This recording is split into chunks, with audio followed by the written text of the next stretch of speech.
நிம்மதி இயேசு தருகிறார். நீ தேடும் நிம்மதி இயேசு தருகிறார். நீ நாடும் விடுதலை அவரிடம் உண்டு. நீ நாடும் விடுதலை அவரிடம் உண்டு.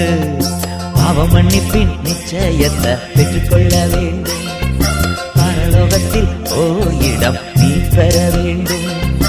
இயேசு தருகிறார், இன்று தருகிறார்.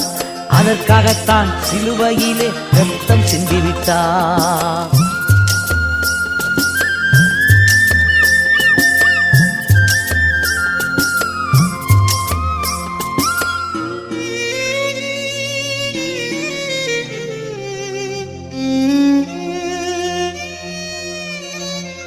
வருத்தப்பட்டு பாரங்கள் சுமக்கின்ற மகனே, வருத்தப்பட்டு பாரங்கள்